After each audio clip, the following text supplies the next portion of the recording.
When people find out that I'm a constitutional law professor, the question they ask me most often is, why isn't anyone doing anything about ICE? ICE has been trampling on Americans' rights extensively in recent months.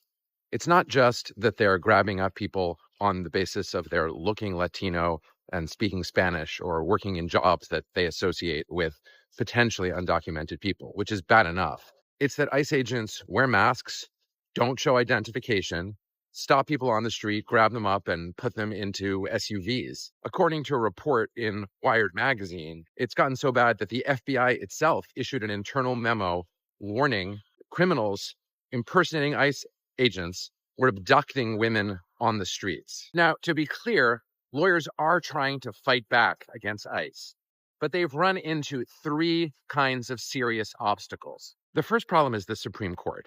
In a decision in September, the court outrageously said that ICE agents can detain someone, quote unquote, briefly, it's not actually briefly, to find out if they're citizens, if a set of circumstances exist to give them, quote, reasonable suspicion that the person might not be documented.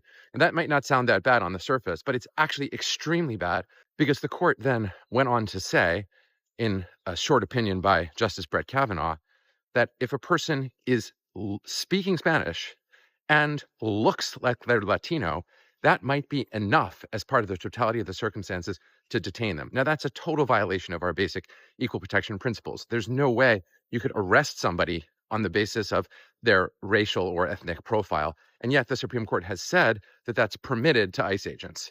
Then there are the loopholes that the Trump administration is exploiting to enable ICE to do what it's doing. For example, ICE agents are supposed to have a warrant when they grab people up. But there's a provision of the law that says if they have reason to believe that you might flee and not be able to be captured by them, then they can grab you up without a warrant. There's also no law that explicitly says the ICE agents have to identify themselves. There's no law that says they can't wear masks. And so the Trump administration is taking advantage of these loopholes to perpetuate policies that nobody ever imagined would be in place previously in the United States of America. Finally, there's Congress. Congress could simply pass a law prohibiting ICE from doing the things that it's doing. They could say that they can't stop people on the basis of racial or ethnic profiling.